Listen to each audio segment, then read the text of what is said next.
নমস্কার। গতকালকে আমি আমার ইউটিউব চ্যানেলে একটি ভিডিও আপলোড করেছিলাম যেখানে আমি বলেছিলাম প্রচণ্ড গরমে যদি আপনি বাড়িতে এসি বসাতে চান তাহলে আপনার ইলেকট্রিক মিটারে কতটা লোড বাড়ানো উচিত, বা আপনি যদি আপনার ইলেকট্রিক মিটারে লোড বাড়াতে চান তাহলে তার প্রসেসটা কী আছে। এবার আপনি যদি বাড়িতে এসি বসান তাহলে আপনার ইলেকট্রিক বিল কত আসবে বা কতটা বেশি আসবে সেটা কিন্তু আজকের এই ভিডিওতে দেখে নেব। একটি এসি প্রথমে কত ইউনিট কনজাম্পশন করে সেটা আগে দেখে নেওয়া যাক। সেই জন্য আমি WBACDCL এর অফিসিয়াল ওয়েবসাইটে চলে এসেছি। এখানে আসার পর অ্যাপ্লাই নিউ কানেকশন বলে যে সেকশনটি আছে এটির ওপর ক্লিক করলে এখানে কোটেশন ক্যালকুলেটর বলে একটি অপশন আপনি পেয়ে যাবেন। এখানে প্রথম অপশন আছে অ্যাপ্লায়েন্সেসের ওপরে আপনি এখানে দেখতে পাবেন এয়ার কন্ডিশন। এবার নর্মালি যারা বাড়িতে প্রথমবার এসি বসান 1.5 টন এসি এনাফ হয়, সেই জন্য এটা আমি 1.5 টন সিলেক্ট করছি। যেখানে দেখা যাচ্ছে একটি 1.5 টন এসি 2250 ওয়াটের কারেন্ট খরচ করে, এবং এটা যদি আমি সিলেক্ট করে অ্যাড করি তাহলে এখানে দেখতে পাচ্ছেন টোটাল লোড লাগছে 2.25 কিলোওয়াট। তাহলে একটা 1.5 টন এসির ক্ষেত্রে 2.25 কিলোওয়াট লোড কিন্তু প্রয়োজন হচ্ছে। এবার আপনারা যদি আপনাদের মিটারে সেই লোডটা বাড়াতে চান সেটা কিভাবে বাড়াবেন সেটা কিন্তু আমি গতকালকের ভিডিওতেই দেখিয়েছি। সেই প্রসেস অনুযায়ী আপনারা কিন্তু বাড়িতে সেটি করে ফেলতে পারবেন। এবার এই এসি বসালে কতটা কারেন্ট খরচ হয় সেটা দেখার জন্য আমি মাইক্রোসফট ওয়ার্ড অপশানটা ওপেন করছি। এখানে কিছু কিছু অপশান আমি অলরেডি ফিল করে রেখেছি, খুব বেশি নয়। দেখুন এখানে প্রথমে শুধু লিখেছি একটা এসি 2.25 কিলোওয়াট বিদ্যুৎ খরচ করে। এবার এই 2.25 কিলোওয়াট বলতে 2250 ওয়াটকে বোঝাচ্ছে। এবার আমি এখানে একটা কথা বলে দিই, ওয়াটেজ আপনারা ক্যালকুলেট কি করে করবেন। সাধারণত আপনাদের বাড়িতে যে এলইডি বাল্বগুলো থাকে সেগুলো হয় 9 ওয়াটের। আপনারা হয়তো এখনও দেখেছেন বিভিন্ন রকম ফিলামেন্টের বাল্ব পাওয়া যায়, যেটা এখন ছবিতে দেখতে পাচ্ছেন। এই টাইপের যে বাল্বগুলো হয় সেগুলো সাধারণত হতো 100 ওয়াটের।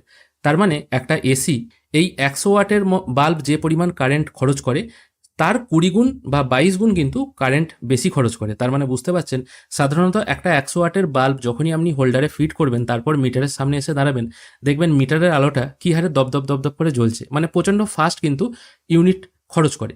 সেই জন্য কিন্তু এখন এই প্রথমে সিএফএল ল্যাম্প এলো, তারপর চেঞ্জ হয়ে ওটা এলইডি এলো। এলইডি যদিও এখন অনেক কম খরচ করে ইলেকট্রিকের। এবার চলে আসি একটা এসি, মানে একটা যদি 1.5 টন এসি টোটাল 1 ঘন্টা যদি চলে, বা আপনি বাড়িতে এসি বসালেন, সেক্ষেত্রে একটা 1.5 টনের এসি 2.25 কিলোওয়াট সে লোড নিচ্ছে, এবং সে যদি 1 ঘন্টা চলে তাহলে কিন্তু 2.25 ইউনিট সে কারেন্ট খরচ করছে প্রতি ঘন্টায়। এবার স্বাভাবিক আপনাদের মনে প্রশ্ন আসবে, একটা দিন হয় 24 ঘন্টা, আমি যদি মনে করি শুধুমাত্র রাত্রিটুকু এসি চালাবো, রাত্রিরে ধরুন বা সন্ধ্যের পর বা দুপুরের কিছুটা অংশ বা রাত্রের কিছুটা অংশ আমি এসি চালাবো, টোটাল 10-12 ঘন্টা আমি এসি চালাবো, তাহলে 2.25 ইউনিট ইন্টু 10 দিয়ে সমান দিয়ে যে উত্তরটা বেরোবে মোটামুটি ধরুন 20 ইউনিটের মতো কারেন্ট তাহলে আমার পার ডে খরচ হবে। তাহলে তো অনেকটা বেশি কারেন্ট হয়ে যাচ্ছে, কিন্তু ব্যাপারটা সেটা নয়। ওই হিসাবে কিন্তু যাবেন না, এক্ষেত্রে কিন্তু একটু বোঝার ব্যাপার আছে। আমি এটাকে তাই মুছে দিচ্ছি। এই যে আগে আমার গোটা ভিডিওটা দেখুন, তাহলে কিন্তু বুঝতে পারবেন একটা এসি আপনি যদি পার ডে 10 থেকে 12 ঘন্টা করে চালান, দেখুন সারাদিন তো আপনার এসি চলবে না। সাধারণত অফিসেও যদি দেখা যায়, অফিসে হয়তো 12 ঘন্টা এসি চলে, রাত্রিটুকু অফ থাকে। এবার আমি এসি আপনি কতক্ষণ চালাবেন সেটা আমি মোটামুটি একটা ক্যালকুলেট করছি। ধরুন আপনি সন্ধ্যের পর থেকে সকাল অবধি এসি চালাচ্ছেন, বা বিকেলের পর থেকে ভোর অবধি এসি চালাচ্ছেন, 10 ঘন্টার মতো আপনি হয়তো এসিটা চালাচ্ছেন। তাই 10 ঘন্টা হিসাবে আমরা ক্যালকুলেট করব একটা এসি 10 ঘন্টা চললে কতটা কারেন্ট কনজাম্পশন করতে পারে।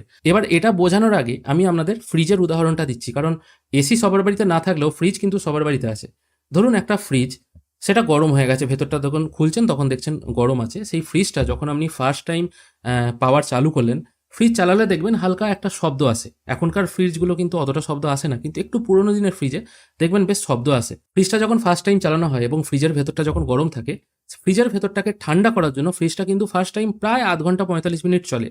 তারপর যখন ভেতরটা ঠান্ডা হয়ে যায় তখন দেখবেন ফ্রিজটা অটোমেটিক অটোকাট হয়ে যায়, আবার খানিকক্ষণ বন্ধ থাকে, আবার একটুখানি চলে, আবার একটুখানি চলে, আবার বন্ধ থাকে, এই হিসাবে চলে। কিন্তু প্রথমে যে একটানা 45 মিনিট ধরে ফ্রিজের কম্প্রেসারটা চললো, সেটা কিন্তু কন্টিনিউ যখন আপনি ফ্রিজটা চালাবেন তখন কিন্তু আর চলে না, তখন কিন্তু থেমে থেমে থেমে থেমে চলে। তার মানে একটা এসি আপনি যখন ফার্স্ট টাইম অন করছেন এবং আপনার ঘরের ভেতরটা যখন রুম টেম্পারেচার মোটামুটি ধরুন 40 ডিগ্রি, এবং আপনি চাইছেন সেই রুম টেম্পারেচারটাকে কমিয়ে 20 থেকে 25 ডিগ্রিতে আনার, তখন এসিটা আপনার কি করবে, সেই রুম টেম্পারেচারটাকে অতটা ঠান্ডা করার জন্য প্রথম দিকে কিন্তু অনেকটা চলবে, মানে তার হয়তো 1 ঘন্টা মতো সময় লাগবে সেই 40 ডিগ্রি টেম্পারেচারটাকে 20 ডিগ্রিতে আনার জন্য। সেই জন্য প্রথমের দিকে কিন্তু এসিটা প্রথম 1 ঘন্টায় 2.25 ইউনিট কিন্তু কারেন্ট খরচ করবে। এবার এসিতে সাধারণত দুটি পার্ট থাকে, একটা পার্ট থাকে ভেতরে এবং একটা পার্ট থাকে বাইরে। এবার যে বাইরের পার্টটি থাকে সেখানে দেখবেন একটা ফ্যান ঘোরে সব সময়, সেটা কিন্তু অল টাইম চলে, এসি অন করলেই কিন্তু সেই ফ্যানটি চলবে। এবার আমি ধরে নিচ্ছি সেই ফ্যানটি হচ্ছে মোটামুটি 250 ওয়াটের, সেই ফ্যানটি কিন্তু অল টাইম চলছে। এবার আমি যদি ক্যালকুলেট করি 250 ওয়াটের যে ফ্যানটি আছে সেটা হচ্ছে, আপনি ধরুন আমি 10 ঘন্টা এসি চালাচ্ছেন সেই হিসেবে ক্যালকুলেট করছি, সেটা যদি 10 ঘন্টা চলে তাহলে মোটামুটি আপনার ফ্যান বাবদ ইলেকট্রিক খরচ হবে। আমি প্রথমে এই 250 ওয়াটটাকে কিলোওয়াটে কনভার্ট করে নিচ্ছি। কিলোওয়াটে কনভার্ট করলে হয়ে যাবে মোটামুটি এটা 0.250 কিলোওয়াট ইন্টু 10, 2.5 ইউনিট। তার মানে এসির বাইরে যে ফ্যানটি চলে সেটি যদি 10 ঘন্টা চলে, কারণ সেটি সবসময়ই চলবে, এটা কিন্তু মাথায় রাখবেন, তাহলে সেটি 10 ঘন্টা চলার জন্য 2.5 ইউনিট কারেন্ট কিন্তু আপনার প্রতি 10 ঘন্টায় লাগছে। এবার এখানে একটা কথা বলে দিই, আমি ফ্রিজের উদাহরণটা যেমন বললাম, ফ্রিজটা যেমন প্রথমে ফ্রিজের ভেতরটা ঠান্ডা করতে অনেকক্ষণ চলবে, তারপর আস্তে আস্তে কিন্তু একটু চলবে একটু বন্ধ হবে। এসির ক্ষেত্রেও ঠিক একই, প্রথম দিকে একটু এসির কম্প্রেসার বেশিক্ষণ চলবে, তারপর কিন্তু অতক্ষণ চলবে না। এবার 10 ঘন্টা যদি আপনার টোটাল এসি অন থাকে, এসির ফ্যান 10 ঘন্টা চলবে, কিন্তু এসির যে কম্প্রেসার আছে সেটা কিন্তু মাত্র 5 ঘন্টা চলবে। সেক্ষেত্রে 5 ঘন্টার এসির যে মেশিনটি ঘরের ভেতরে থাকে সেটা চালানোর হিসেব বা সেটা কতটা কারেন্ট খরচ করছে সেটা একবার দেখে নিই। কিন্তু তার আগে এটা একটা ভাগ করে দিচ্ছি, না হলে আপনাদের বুঝতে অসুবিধা হবে। এখানে আমি লিখে দিই এসির কম্প্রেসার, আমি এসি সিও লিখছি। এসির কম্প্রেসার কিন্তু এখানে যদি 2 কিলোওয়াট কারেন্ট এখানে কিন্তু নিচ্ছে, আর এসির যে ফ্যানটা আছে, আমি এসি ফ্যান বলে এটাকে লিখে দিচ্ছি, এসির ফ্যানটা কিন্তু 0.25 কিলোওয়াট কারেন্টে চলছে। না হলে এখানে আমি ধরুন এসি লিখেছি 2.25 কিলোওয়াট বা 2250 ওয়াট, কিন্তু এবার এখানে একটা আলাদা ভাগ করেছি, সেটা কিন্তু আপনাদের একটু বুঝতে অসুবিধা হবে। এবার এসি যেহেতু 2 কিলোওয়াটে চলছে, তাহলে এসির ক্ষেত্রে আপনার বিদ্যুৎ খরচ হবে, যেহেতু এটা 10 ঘন্টা চলছে ফ্যানটা, এসি তো 10 ঘন্টা চলছে না, মানে ভেতরের ইউনিটটা তো 10 ঘন্টা চলছে না, সেটা জাস্ট 5 ঘন্টা চলছে। সেক্ষেত্রে আপনার বিদ্যুৎ খরচ হবে 2 কিলোওয়াট ইন্টু 5 আওয়ার্স সমান হচ্ছে 10। তার মানে টোটাল যদি এসিকে চালানো হয়, আপনার টোটাল ধরুন এসি চলছে আপনার 10 ঘন্টা, 10 ঘন্টা এসি চালানোর জন্য ফ্যান এবং এসির ভেতরের মেশিনটা দুটো মিলে আপনার কারেন্ট খরচ করবে 10 প্লাস 2.5 ইউনিট, এটা কিন্তু 10 ইউনিট, মানে হচ্ছে 12.5 ইউনিট থেকে 13 ইউনিটের মতো কিন্তু এখানে বিদ্যুৎ খরচ করবে। যারা বুঝতে পারলেন না তাদের জন্য আরেকবার ব্যাপারটি বলে দিই, একটি 1.5 টনের এসি 2.25 কিলোওয়াট কারেন্ট খরচ করে বা 2250 ওয়াট কারেন্ট খরচ করে। এবার এই 1 ঘন্টা চালানোর হিসাবটা আমি প্রথমে এখান থেকে মুছে দিচ্ছি। আপনি যদি একটা এসি কিনে 10 ঘন্টা বাড়িতে চালান তাহলে সেক্ষেত্রে কত কারেন্ট খরচ হবে সেটা একবার বলে নিই। এবার এসির দুটো পার্ট থাকে, একটা ভেতরের ইউনিট একটা বাইরের ইউনিট। বাইরের ইউনিটে একটা ফ্যান থাকে, সেই ফ্যানটা সাধারণত 0.25 কিলোওয়াটের হয় বা 250 ওয়াটেজের কারেন্ট খরচ করে থাকে। আর এসিটা হয় মানে ভেতরের ইউনিটটা যেটা কম্প্রেসার থাকে সেটা মোটামুটি 2 কিলোওয়াটের মতো কারেন্ট লাগে। এবার আপনি যখন একটা এসি চালাচ্ছেন 10 ঘন্টার জন্য, বাইরের যে ফ্যানটা আছে সেটা কিন্তু অল টাইম 10 ঘন্টাই চলবে এবং ভেতরের যে এসি কম্প্রেসার আছে সেটা কিন্তু মাত্র 5 ঘন্টা চলবে। মানে টোটাল সবসময় যে চলে তা কিন্তু নয়। যখনই রুম টেম্পারেচারের সঙ্গে এসিতে আপনি যে টেম্পারেচারটা এক করে দেবেন, ধরুন 20 মিলে গেল, তখন কিন্তু এসির কম্প্রেসার বন্ধ হয়ে যাবে। আবার যখন রুম টেম্পারেচার বাড়তে শুরু করবে তখন কিন্তু আবার কম্প্রেসার চলে সেই রুম টেম্পারেচারটাকে ঠান্ডা করে দেবে।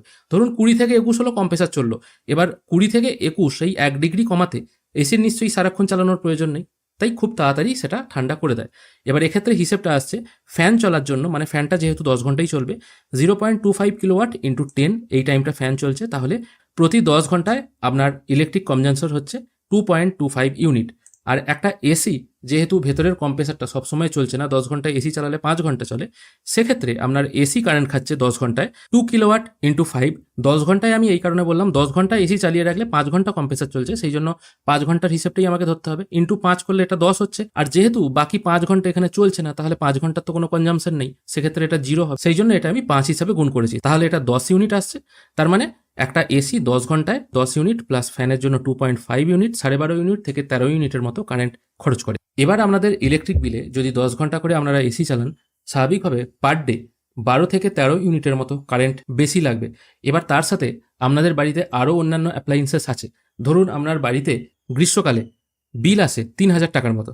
এবার যেহেতু রুরাল এলাকায় বিল হয় 3 মাস অন্তর, সেই জন্য পার ডে যদি আপনার 13 ইউনিট করে কারেন্ট এক্সট্রা লাগে, সেক্ষেত্রে আপনার 3 মাসে বিলে কত টাকা বেশি আসবে সেটা একবার দেখে নিই। মানে আপনার যেটা বিল আসছে সেটা তো আসছি, প্লাস এখানে আরও কত টাকা চাপবে সেটাও একবার দেখে নিই। সেক্ষেত্রে এখানে আসছে আপনার 13 ইউনিট পার ডে ইন্টু 90 দিন মানে হচ্ছে 1170 ইউনিট। এবার 90 আমি এই কারণেই করলাম রুরাল এলাকায়, যেহেতু 3 মাস অন্তর বিল হয়। এবার আপনি যদি শহর এরিয়ায় থাকেন তাহলে সেটা ইন্টু 30 করে নেবেন। এবার এই 1170কে আপনি যদি 7 টাকা ইউনিট হিসাবে ক্যালকুলেট করেন, 1170 ইন্টু যদি 7 করেন, তাহলে আপনার প্রতি 3 মাসে আপনার যা ইলেকট্রিক বিল আসতো তার থেকে 8,200 টাকার মতো অতিরিক্ত ইলেকট্রিক বিল আসবে। আর এটাকে যদি মান্থলি ক্যালকুলেট করেন তাহলে 2700 টাকার মতো পার মান্থ অতিরিক্ত ইলেকট্রিক বিল আসবে এসি চালানোর জন্য। এবার এখানে আর একটা কথা বলার আছে, সাধারণত আমরা হাটে বাজারে যখন যাই, যখন অল্প জিনিস নিই তখন একরকম রেট হয়, আবার যখন বেশি জিনিস নিই তখন কিন্তু আরও বেশি রেট হয়। কিন্তু ইলেকট্রিকের ক্ষেত্রে সেটা সম্পূর্ণ উল্টো হয়ে যায়। যেমন ধরুন আপনার বাড়িতে 100 ইউনিট খরচ হয়, 100 ইউনিটের যা দাম হবে, যখনই আপনি বাড়িতে 200 ইউনিট খরচ করবেন, ভাববেন না যে 200 ইউনিট খরচ করেছি, বেশি খরচ করেছি, হয়তো আমাকে WBACDCL কিছুটা কনসিডার করবে। তা নয়। নর্মালি কথার কথা, প্রথম 120 ইউনিটের জন্য আপনার যদি 6 টাকা সামথিং চার্জ হয় পার ইউনিট, আপনি যদি 180 ইউনিট খরচ করেন তাহলে ওই 120 পর যে 80 ইউনিট এক্সট্রা পড়াবেন সেটার জন্য কিন্তু 6 টাকা 6.5 টাকার মতো বিল বেশি হয়। তার মানে আপনি যখনই এসি বসাবেন আপনার ইউনিটও বেশি হচ্ছে, এবং যেহেতু যত ইউনিট বাড়ছে, ইউনিট বাড়ার সঙ্গে সঙ্গে পার ইউনিট চার্জও কিন্তু বেশি হবে। সেই জিনিসটা কিন্তু একটু মাথায় রাখবেন। আশা করি এই ছোট একটি হিসেবের মাধ্যমে আপনাদেরকে বোঝাতে পারলাম বাড়িতে যদি আপনি একটি 1.5 টনের এসি বসান সেক্ষেত্রে আপনার মোটামুটি ইলেকট্রিক বিল কতটা বেশি আসতে পারে। এবার যদি আপনি 10 ঘন্টা না চালিয়ে 5 ঘন্টা চালান তাহলে হয়তো একটু কম হবে। কেউ যদি মনে করেন শুধু 2 ঘন্টা চালাবো তাহলে আরও কম হবে। জাস্ট একটা ছোটোখাটো হিসেবের মাধ্যমে আমি কিন্তু জিনিসটা দেখাতে চাইলাম। 10 ঘন্টায় যে কেউ চালাবে তা কিন্তু নয়। এবার যদি কেউ 5 ঘন্টা চালায় সেক্ষেত্রে তার হয়তো একটু অর্ধেক হবে। কিন্তু এবার অর্ধেক হওয়ার ব্যাপারটাও ভুল। 13 ইউনিটের জায়গায় 6.5 ইউনিট কিন্তু হবে না, কারণ প্রথম 1 ঘন্টায় এসি কিন্তু দুটো জিনিসই চলে, কম্প্রেসারও চলে এবং বাইরের ফ্যানটাও চলে। এবার এখানে একটা কথা বলে দিই, যারা ইনভার্টার এসি কিনবেন, এটা তো গেল নন ইনভার্টার এসির ক্ষেত্রে। এবার যারা ইনভার্টার এসি কিনবেন, ইনভার্টার এসি কিন্তু একটু কম পরিমাণ কারেন্ট কনজামশন করে। সেক্ষেত্রে নন ইনভার্টার এসি যদি প্রতি 10 ঘন্টায় 13 ইউনিটের মতো কারেন্ট খরচ করে, ইনভার্টার এসি হলে সেটা কিন্তু 7 থেকে 8 ইউনিট বা 7 থেকে 8 ইউনিট না হলেও 8 থেকে 9 ইউনিটের মতো কারেন্ট খরচ করে। তাই আপনারা চেষ্টা করুন যদি বাড়িতে এসি বসান, ইনভার্টার এসি বসাতে, তাহলে কিন্তু আপনাদের বিদ্যুতের সাশ্রয় অনেকটা বেশি হতে পারে। আশা করি আজকের ভিডিওর মাধ্যমে আপনাদেরকে বোঝাতে পারলাম বাড়িতে যদি আপনারা এসি বসান সেক্ষেত্রে কতটা খরচ হতে পারে। আশা করি আজকের ভিডিওটি আপনাদের ভালো লেগেছে। যদি ভালো লেগে থাকে অবশ্যই একটি লাইক করবেন। ভিডিও দেখার জন্য অসংখ্য ধন্যবাদ। ভালো থাকবেন।